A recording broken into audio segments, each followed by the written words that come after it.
Welcome to episode 2 of season 3 of our Best of Rome series. Except this time, we're in Florence. Yep, we should probably call it Best of Florence series. Yeah, we probably should. Today, we are going on a Florentine food tour. You ready? I'm ready. Let's do it. Let's go.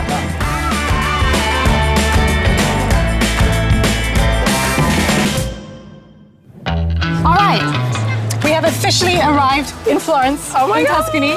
We're in one of the most important squares. We've got the Duomo to our right. Look at that piece of architecture. And yesterday was a great introduction to Florentine food, but today is when we're really going to go deep. So the great thing about Italy is that it's very regional. So depending on where you are, it's going to change drastically, right? Definitely, definitely. You can't get carbonara here in Florence. Yeah, that would be a bad idea to order a carbonara in Florence. What we're going to be doing, just for you guys at home so you know, we're going to be going on a Florence food tour with the lovely Giulia. Yes, and we're going to try some amazing things like truffle. What else? Bistecca. Chianti wine. We're going to try the bread too. Yeah, maybe that's the thing that I'm least excited about because I've heard that it's unsalted and I'm excited to learn why. But we're going to do our best to focus on food today because it is so hard to do because there's such great shopping here. I know. No, I got to put you this way. We're going to go that way. Shopping? No. Literally. Prada? No. We don't have time for shopping. Fine, okay. All right, which way are we heading? We got to go that way toward the pumpkin. All right, let's go. All right, let's go. So she should be meeting us on the other side of this bridge. Maybe. Do you see her? Oh, there she is. Hi. Ottavia. Nice to meet you. Tatyana, nice to meet you. Well, welcome to Florence. Do you want to start? Yeah, let's do it. Yeah. I'm ready for food. So it's going to be a long tour because we want to pack in as many Tuscan specialties as possible. Giulia, thank you so much for doing this. We cannot wait. Can you tell us where we are in Florence right now? So right now we are in Gelato area. It's a little bit more local. It's more local, more authentic. Is it like the Trastevere Rome? Yes, exactly. Well, I'm ready to get this food tour started. Let's do it.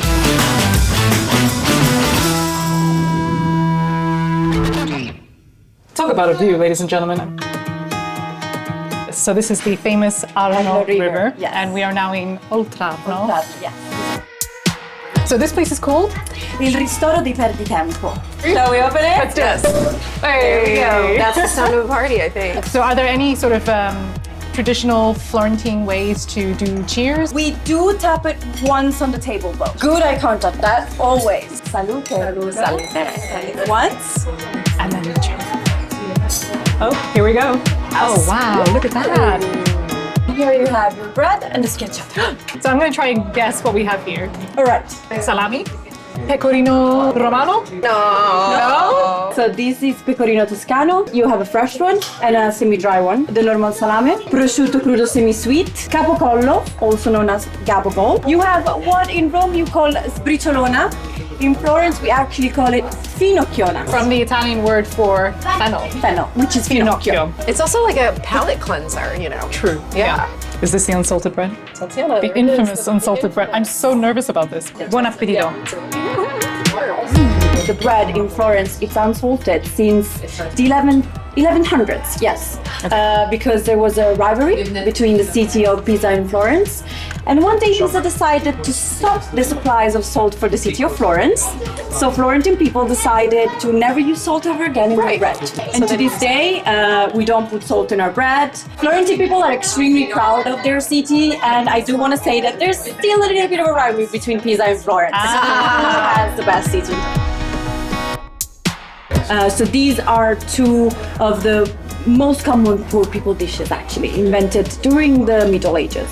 Inside here you will have boiled bread with carrots, green beans. Did you say boiled bread? Exactly, yes. Wow, both dishes. Both. In this one you only have a tomato sauce, some olive oil and some basil on top. This is what we're here to do, to try what's typical of Florence. Yes. It's unlike anything I've tasted before. I would give this a 9 out of 10. Oh my gosh, it smells delicious. I'm in love with this. All right, so here you have a schiacciata, which is toasted in the oven with some crushed pecorino cheese, melted, some salame, and a twist, the fig jam. Did she say fig jam? I wanted to buy figs at the grocery store today, but they were so expensive. Would you classify this as a Florentine pizza? Or no? I guess you could classify it as a panino. Oh yeah, true. Panino, yeah. Oh, the jam makes it all gooey. But yeah, the fig jam I think gives it a nice contrast between salty and sweet. Yeah, so good. They do put a little bit of olive oil, good olive oil. I'm not sharing this with you. Good Tuscan olive oil. Good Tuscan olive oil. All right, so Giulia's just told me that before heading over to the second venue, we're going to be trying a little surprise. Here it is. This is aceto balsamico tradizionale from Reggio Emilia. Today we're going to try it on Parmesan. As you know, aceto balsamico tradizionale has 3 stages of aging. The gold one is 27 years. So how much do you think each drop would be? I'm gonna say priceless. This is liquid gold. Balsamic vinegar goes well with so many things. I especially love it with strawberries. Yeah. Have I'm you ever excited tried? about this combination. I haven't, no, not with strawberries, no. Okay. Good. All right, so we're heading over to venue number 2. If you want to come and visit L'Antico Ristoro Perdi Tempo for yourselves, then make sure to check out the links in our description box because this is the one and only Florence food tour. Vamos, let's go.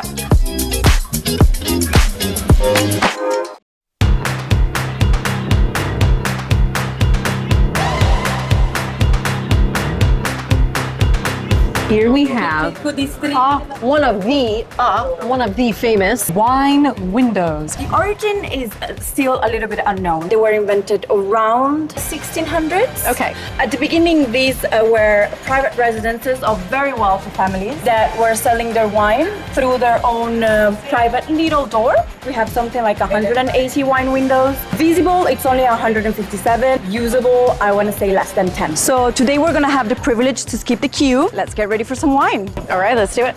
Wine window is not the right translation for it. In Italian, we call them buchette del vino. Oh, buchette. Buchette. So, if you want, we can translate it with little wine hole. There's a wine hole. It's right here. We haven't even started. Now we're gonna go inside and we're gonna grab a Negroni. So here we have 2 kinds of crostino. The most famous one, the bruschetta. Next to it, you have something very traditional from Florence. This is called Chianti tuna.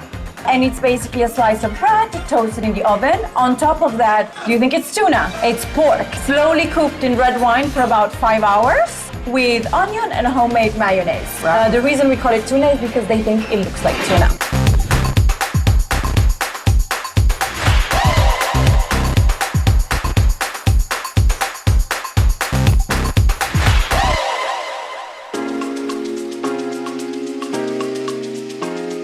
We are finally at the third venue of this exquisite Florence food tour, which is the main show. We're in Bordino. In front of us we have fresh truffle pasta with a truffle sauce and some black truffle grated on top. This is freshly grated black Freshly truffle. grated black truffle. What did we do to deserve this? And then we have our second option, which is a ravioli made with wild boar ragu.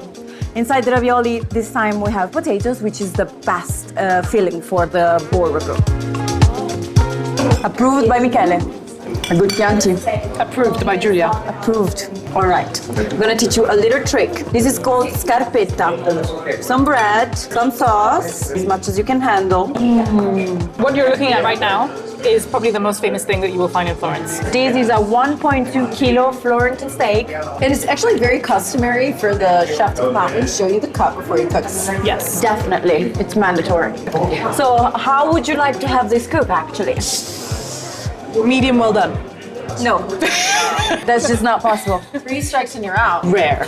Much better. Yeah. That's the answer I wanted to hear. It can only be cooked for a maximum of 5 minutes per each side. Okay. That's the only way to eat Florentine steak. Otherwise, the chef will kick us out of the restaurant. This is a T-bone steak. Essentially, it's a T-bone. It's from veal. Is it customary for them to cut it for you? Yes, exactly. They do have to cut it in front of you. They have to show it before they can cook it. The meat is cooked on a grill. So what we're tasting now is literally the meat. We're having chianina today, which comes from Val di Chiana. It's an area well known in Tuscany.